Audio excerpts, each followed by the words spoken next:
Lasted from 1995 to 1999. It was replaced by EMC and later on Channel V Philippines until it went defunct in 2001. Its programming is mainly imported, intended by GMA to free up more slots in its schedule for more domestic or local programming. This station is marked as one of the most holy grails in Philippine news media, as only a few videos of it exist online, along with the station itself being obscure. One of the most obscure things regarding CityNet is its station ID. From a single eyewitness recollection, the station ID consists of the logo's RGB rings spinning around a bunch of planets as it forms the station logo. And beside it are the words CityNet Television and its slogan below, your window to the world. Its jingle was used throughout the station ID.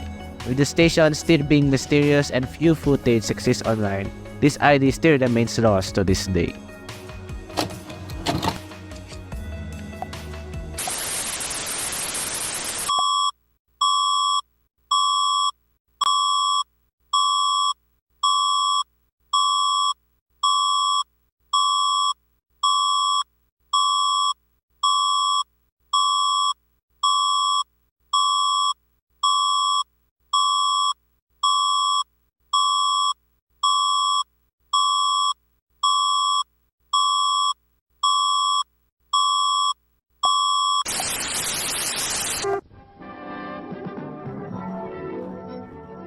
This is Maharlika Broadcasting Les génériques. Channel 4. This started a semi-search effort for the station ID as several recreations were made.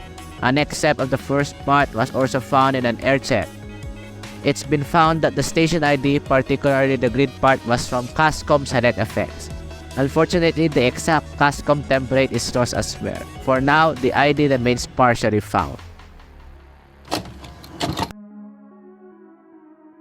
In April 1986, new TV4, after being taken by rebel forces during the People Power Revolution, was rebranded as People's Television 4. 3 years later, in 1989, an iconic station ID was made for the network, with the slogan 4 for You.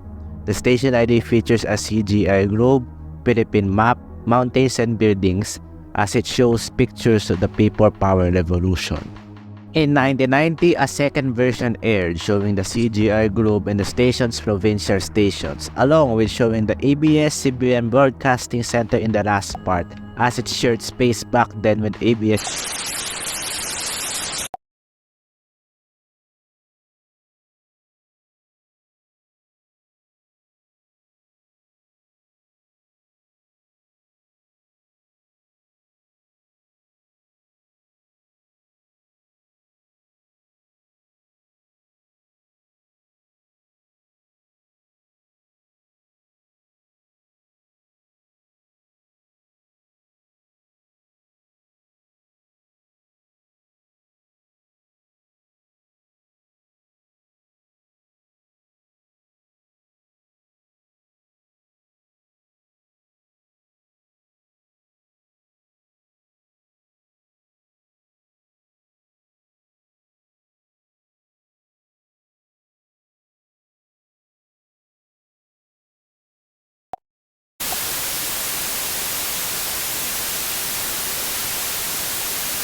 will grow.